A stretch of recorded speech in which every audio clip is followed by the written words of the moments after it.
राधे राधे मित्रों, आज मैं शरद पूर्णिमा के अवसर पर आप सब लोग को नमस्कार करती हूँ और दो शब्द आइए हम लोग बात कर लें।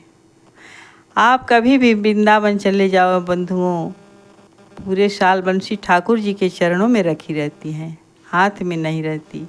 पर कभी बांके बिहारी बुलाएं मेरे ठाकुर जी, कभी मौका मिले तो शरद पूर्णिमा पर वृंदावन जरूर जाना बंधुओं। ठाकुर जी बाहर आकर विराजते हैं और साल में एक ही दिन है जब बांके बिहारी मेरे ठाकुर जी बंसी को धारण करते हैं। किसी ने कहा, भाई एक ही दिन क्यों हाथ में उठाते हैं? अरे रोज़ बंसी उठा लेते हाथ में। अगर किसी के पास अगर बड़ा असर करने वाला शस्त्र है बंधुओं, तो व्यक्ति हाथ में लिए थोड़े घूमता है और घूमेगा। जिसके पास शस्त्र होता है तो छुपा कर रखता है कि मौका मिलेगा तो कभी निकाल लूँगा, जब ज़रूरत पड़ेगी तो।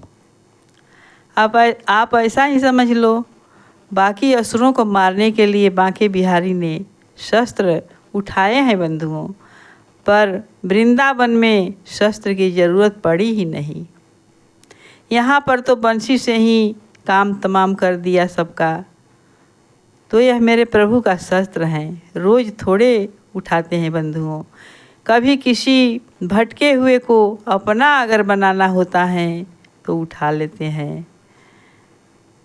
जैसे मेरे जैसे भटके हुए लोगों के लिए प्रभु ज़रूर दया करते हैं। यहाँ यमुना तट पर कदम के नीचे बंसी प्रभु बजाई है। तो आइए हम लोग दो शब्द दर्शन कर लें। जीवन है तेरे हवाले मुरलिया वाले, जीवन है तेरे हवाले मुरलिया वाले, बांके मुरलिया वाले गिरधर मुरलिया वाले। हर जीवन है तेरे हवाले मुरलिया वाले, चाहे तुझे से नचाले मुरलिया वाले।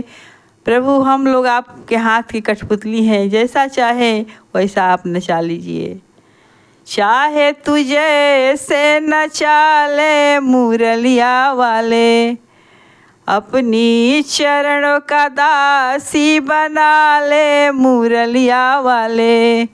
जीवन है तेरे हवाले मुरलिया वाले।